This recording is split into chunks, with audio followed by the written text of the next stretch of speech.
In 301 AD, Armenia became the first country to establish Christianity as its official religion. And according to tradition, Christianity was brought to Armenia by the apostles Bartholomew and Thaddeus, making it one of the oldest Christian communities in the world. Geographically, it's landlocked between Turkey, Iran, Georgia, and Azerbaijan. Throughout their history, the Armenian people have been subject to persecution, most notably during the Armenian genocide at the hands of the Ottoman Turks during World War I.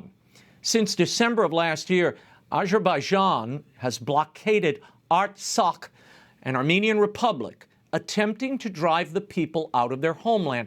How is this blockade affecting the Armenian people, and what is Azerbaijan ultimately trying to achieve? Joining me now from Armenia is Bishop Mikael Mouradian. He is the Armenian Catholic Eparchy of the United States and Canada. Your Excellency, thank you for being with us. Thank you for having me. Tell me how Christianity forms the fabric of Armenia. As I mentioned in the introduction, this is one of the oldest Christian communities on the planet. As you mentioned, Armenia accepted Christianity in 301 after the predication of St. Gregory the Illuminator to King Tirthad of Armenia. And the king, after being baptized, declared Christianity as the religion of the state.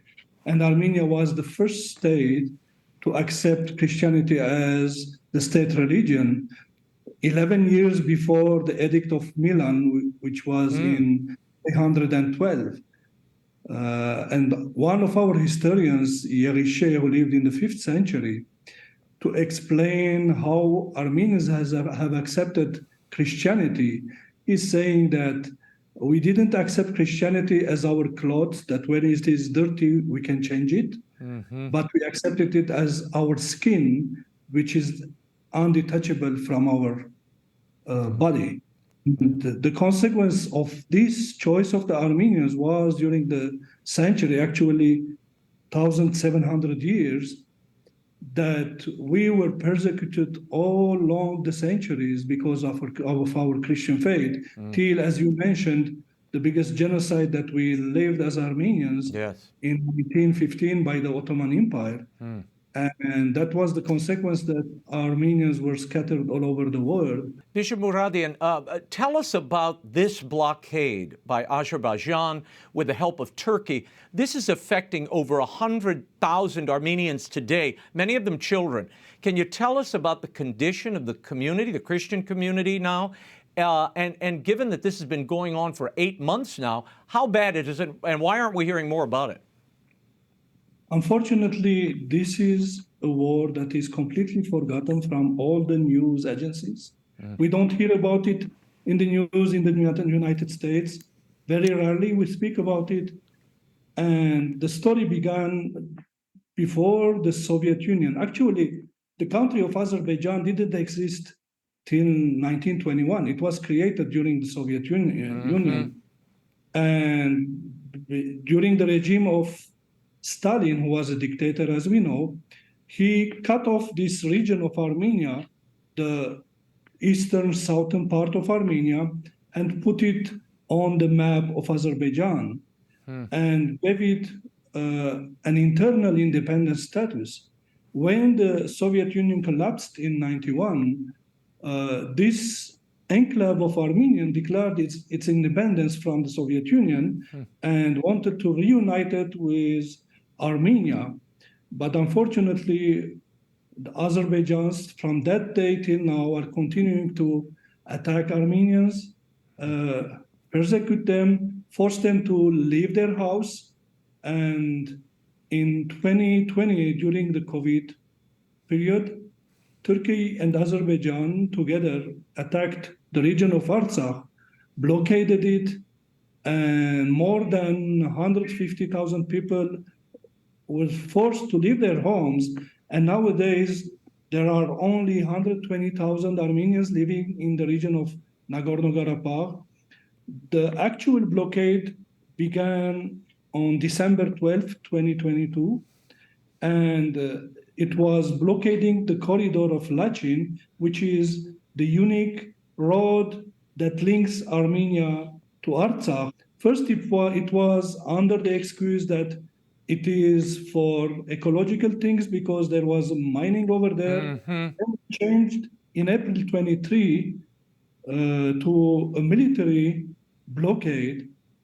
And just a week ago, July 11, Azerbaijan announced that it would deny the International Red Cross even to access to Artsakh through this corridor.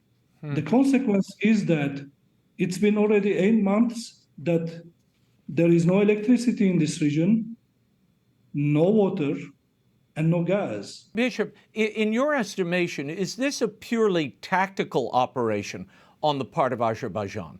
Or do you see this as an attempt to eradicate the Christian presence there? It's much more to eradicate the Christian presence. For me, it's a continuation of the genocide that we had in the 20th century. To take into consideration that the region of Nakhichevan, which is part of Azerbaijan now, there were 300,000 Armenians living over there.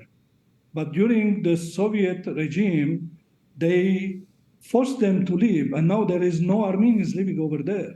Among these 120,000 that are living this blockade in Artsakh, there is 30,000 children. And these children, they don't have the possibility to go to school. They are not nourished as they should. And one of the mother who could send a video to the news in Armenia, she was telling that when the children hear a loud clap of thunder, they stare at the adults, puzzled, because they are expecting to tell them, we're going down in the basement because there is bombing. So the life is very threatened. And I am sure that the aim of the president of Azerbaijan, Aliyev, is to completely eradicate the presence of the Christian Armenians in this region, a region where Armenians were living long before the existence of Azerbaijan. Imagine we have over there churches and monasteries built from the 4th, the 5th century. Not only ancient monasteries, historic monuments. What is happening to those? Those are really under attack as well. Unfortunately, it is tradition in the Turkish communities. They did it in historical Armenia back in Turkey, and they are transforming the churches into mosques, or they destroy the churches and they use the stones of the churches to build other things. Even they are taking off from the Armenian monuments all the Armenian inscriptions so that they cancel any evidence of the historical presence of Armenians over there. As far back as 1920, under the administration of President Woodrow Wilson, the Armenian map has changed numerous times. Azerbaijan was only created as a nation in 1921. How have those changing national boundaries brought us to the situation that we're in today? Unfortunately, geopolitically, Armenia is surrounded from 3 countries that are not Christian.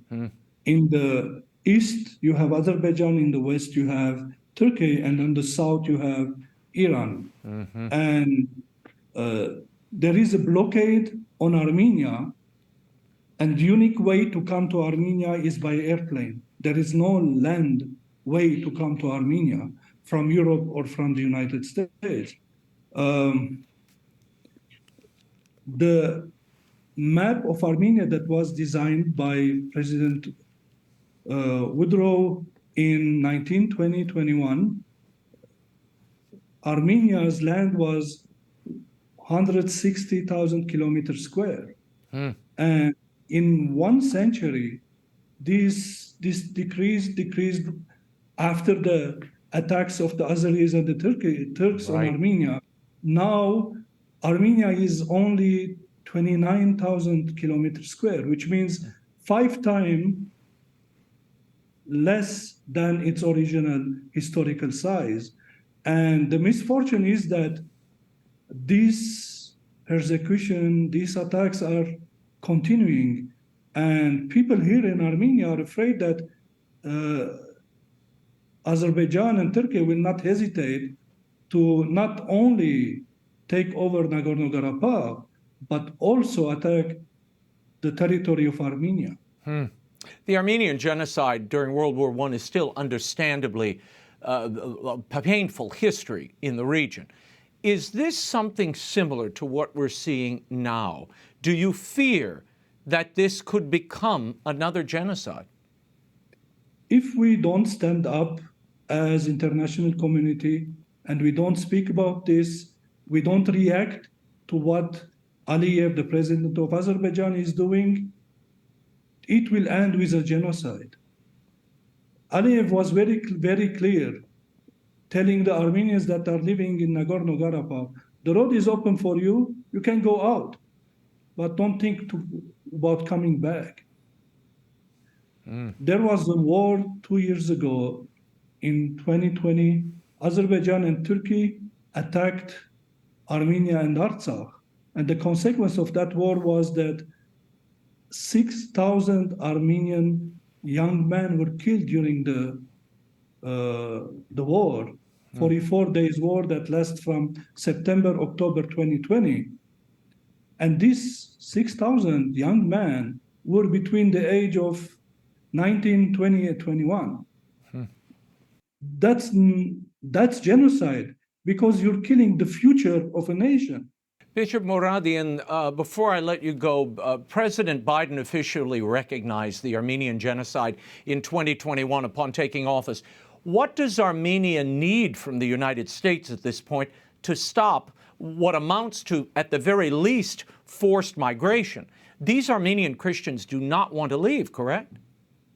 It's not enough to recognize the Armenian genocide. We have to take formal steps against the Azeri regime, which is a dictatorial regime, perhaps as we are doing with other dictatorships where the United States is putting international sanctions on them. Why don't put international sanctions on Azerbaijan till they cease this blockade on Nagorno-Karabakh? It's not enough to say to the Armenians that, okay, we recognize your genocide, but not doing anything to prevent another genocide is worse than that. Your Excellency, how would you like people to help? Is there a place for them to go? How can they assist our brothers and sisters suffering in this, really the cradle of Christianity in many ways? First of all, it is through our eparchy or work with the Philos project. They have a website, which is www.philosproject.org/Armenia. Your Excellency, we will leave it there for now. I thank you for joining us and keeping us appraised of what's happening with the Armenian Christian community, and thank you for your important work. Thank you for this opportunity, and God bless you all. God bless you. Thank you. Thank you. I want to go now to former Ambassador for International Religious Freedom, Sam Brownback, for his perspective on the politics of this conflict and its implications for U.S. foreign policy. Mr. Ambassador, thank you for being here. You had the opportunity last month to travel to Armenia in June with the Philos Project. That's an advocacy group we just mentioned for Middle East Christians. You met with the Armenian president. What was the situation on the ground as you saw it? I think the situation on the ground is pretty dire for the Christians in Nagorno-Karabakh.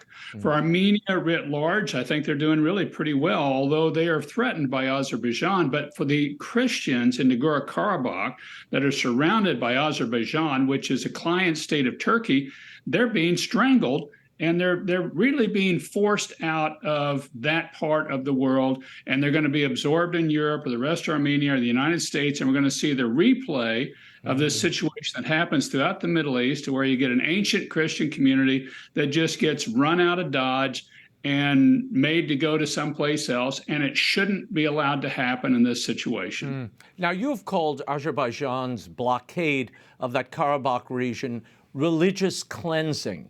Okay, humanitarian aid to the region, as we noted earlier, is being blocked. Gas and electricity and other utilities have been severely curtailed. What does the U.S. need to do to stop this mass exodus of, again, another Christian population from their ancient homeland? We need to enforce the 907 sanctions. We should not be sending weaponry to Azerbaijan. It can't be used. It's not supposed to be used. We should enforce the Humanitarian Corridor Act, which requires these humanitarian corridors to stay open. We're not enforcing that as well. And we should say to Turkey, if this doesn't stop, we're going to put tariffs on your steel and aluminum exports to the United States. That will get their attention. Ambassador, Senators Marco Rubio, Bob Melendez, and others led a bipartisan effort to halt American military aid to Azerbaijan. Does this administration have the will to hold Azerbaijan accountable? If they don't, they should. And if they allow this strangling, this slow strangulation to take place of the Christians in Nagorno-Karabakh, it's going to tell other dictators, this is how you do it. You do it slowly. You do it kind of quietly. You do it trying in the backdrops. You keep the reporters out, and that's how you can get rid of these religious minorities. If they don't have the will at this time, you're going to see a bunch more of these happen. Given what you have seen, could there be a second genocide here, similar to what we saw in World War I down the road? Unfortunately, yes. And it's almost always of religious minorities that where genocides happen. That's who they happen to. They happen to the Jews in World War II. But before them were the Armenians. And Hitler even took some inspiration from saying, who cares about the Armenians? After there was 1 million Christian Armenians in a genocide. And then he conducts his own ghastly genocide. Before we go, I want to get your take on religious freedom in China. The Pope is elevating Bishop Stephen Chow of Hong Kong to cardinal. He's confirming the appointment of the Bishop of Shanghai. Both men are Communist Party loyalists, and the second man was appointed with no informing of the Vatican. Chinese government did it on their own. What message is the Vatican sending to Chinese Catholics and Catholics around the world with this kind of acquiescence? I'm afraid they're sending a message that they can be cajoled, pushed around by a communist party. I mean, look what's happened to Cardinal Zen in Hong Kong, where he's been criminally charged.